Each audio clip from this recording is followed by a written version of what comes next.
Luc chapitre 15. Tous les publicains et les gens de mauvaise vie s'approchaient de Jésus pour l'entendre. Et les pharisiens et les scribes murmuraient, disant, « Cet homme accueille des gens de mauvaise vie et mange avec eux. » Mais il leur dit cette parabole. « Quel homme d'entre vous, s'il a 100 brebis et qu'il en perde une, ne laisse les 99 autres dans le désert pour aller après celle qui est perdue jusqu'à ce qu'il la retrouve?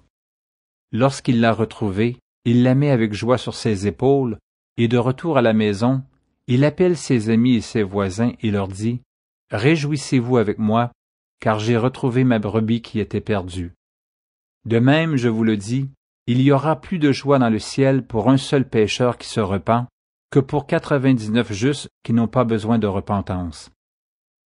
Ou quelle femme, si elle a 10 drachmes et qu'elle en perd une, n'allume une lampe, ne balaie la maison et ne cherche avec soin jusqu'à ce qu'elle la retrouve.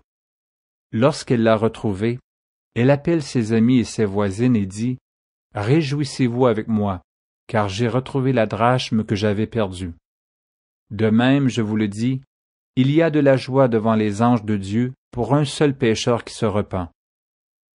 Il dit encore, « Un homme avait 2 fils. Le plus jeune dit à son père, « Mon père, donne-moi la part de bien qui doit me revenir. » Et le père leur partagea son bien.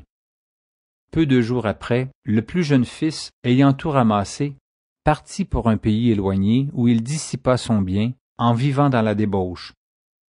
Lorsqu'il eut tout dépensé, une grande famine survint dans ce pays, et il commença à se trouver dans le besoin. Il alla se mettre au service d'un des habitants du pays, qu'il envoya dans ses champs garder les pourceaux.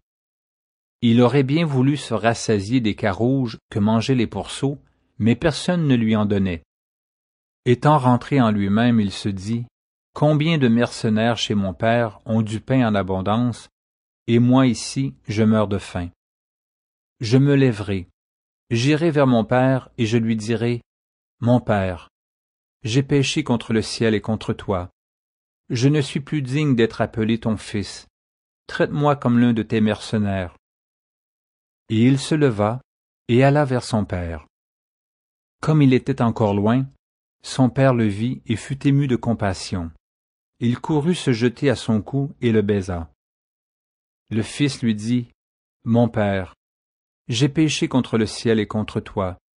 Je ne suis plus digne d'être appelé ton fils. » Mais le père dit à ses serviteurs, « Apportez vite la plus belle robe, et l'en revêtez. Mettez-lui un anneau au doigt et des souliers aux pieds. Amenez le veau gras et tuez-le. Mangeons et réjouissons-nous. Car mon fils que voici était mort, et il est revenu à la vie. Il était perdu, et il est retrouvé. » Et ils commencèrent à se réjouir. Or, le fils aîné était dans les champs. Lorsqu'il revint et approcha de la maison, il entendit la musique et les danses. Il appela un des serviteurs et lui demanda ce que c'était.